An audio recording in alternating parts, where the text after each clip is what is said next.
¿Riesgos colmados de fe? Sammy Daguerre es una definición ambulante de este valor central. En una época cuando la iglesia no parece producir tantos héroes de la fe como en otros tiempos, quiero que usted sepa que Sammy cualifica totalmente para esa descripción. Escoger un personaje bíblico que pueda servirnos como ejemplo de tomar riesgos colmados de fe es una tarea algo difícil. Es difícil porque son muchos.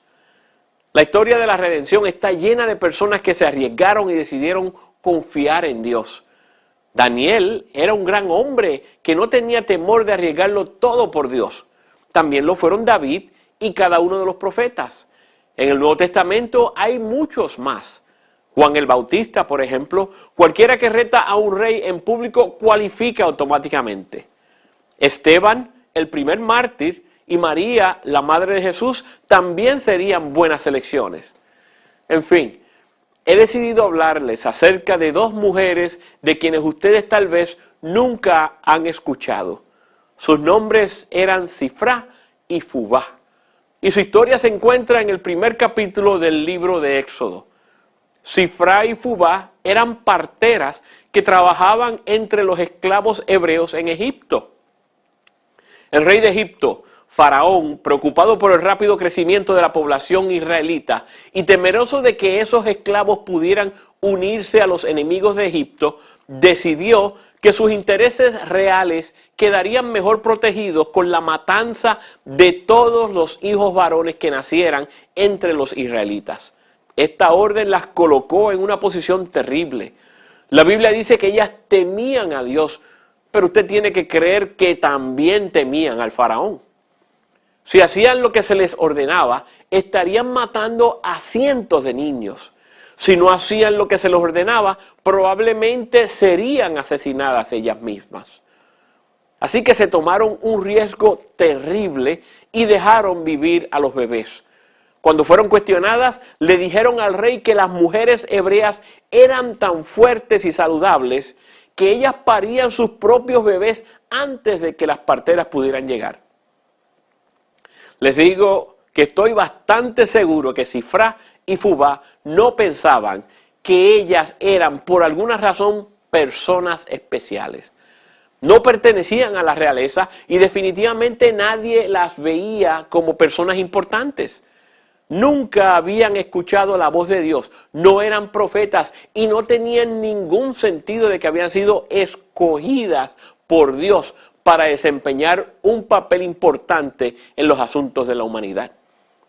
Ni siquiera sabían que uno de los bebés que rehusaron matar llevaría el nombre de Moisés y crecería para ser el libertador del pueblo de Dios.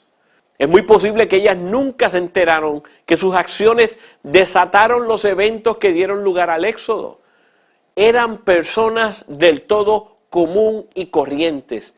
Ellas hasta pueden haber sido esclavas, pero se tomaron un riesgo colmado de fe.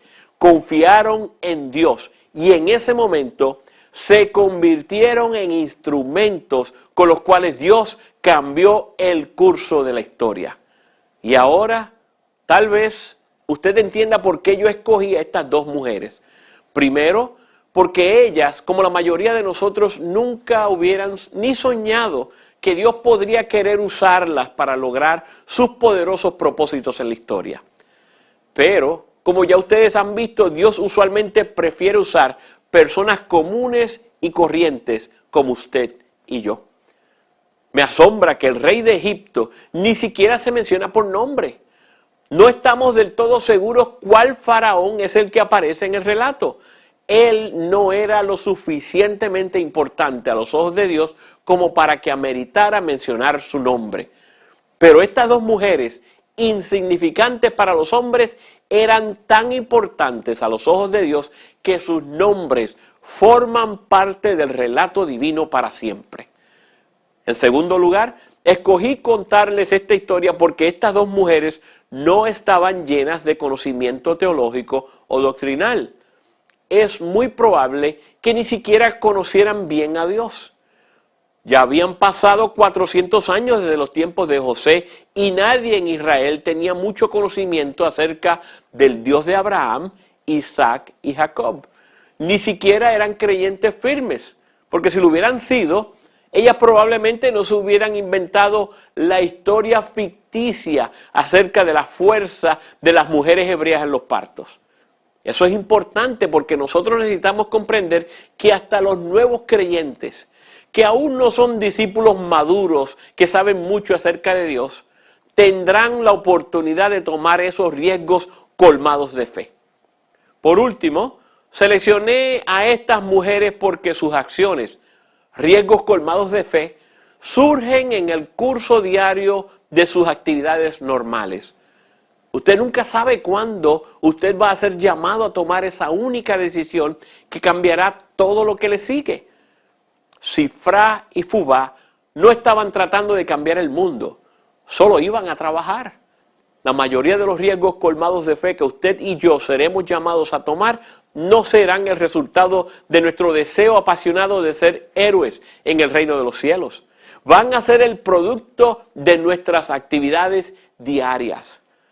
Decisiones que nos vemos forzados a tomar solo porque estamos viviendo nuestras vidas normales. La gente perdida le importa a Dios. Él quiere que sean alcanzadas. La oración es la tarea principal del pueblo de Dios.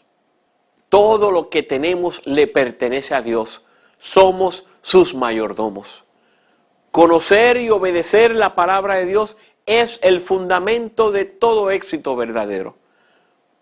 Completar la gran comisión requerirá la movilización de todo discípulo completamente dispuesto y disponible. Sin recibir poder del Espíritu Santo no podemos lograr nada. Lograr los propósitos de Dios significa tomar riesgos colmados de fe. Esto siempre conlleva cambios. Estos son los valores centrales de la Alianza Cristiana y Misionera. En verdad, son realmente los valores de Jesús. Cuando nosotros hemos, como pueblo, puesto estos valores en acción apasionadamente, hemos sido un movimiento extraordinario de Dios. Y en esos tiempos cuando predicamos estos valores de labios para afuera, pero sin ponerlos en acción, entonces hemos caído en una especie de mediocridad ortodoxa. O para decirlo sin rodeos, en esos tiempos hemos llegado a ser, en las palabras del apóstol Juan a la iglesia de la Odisea, tibios. La pregunta para nosotros ahora mismo no es qué creemos, sino cómo nos comportaremos.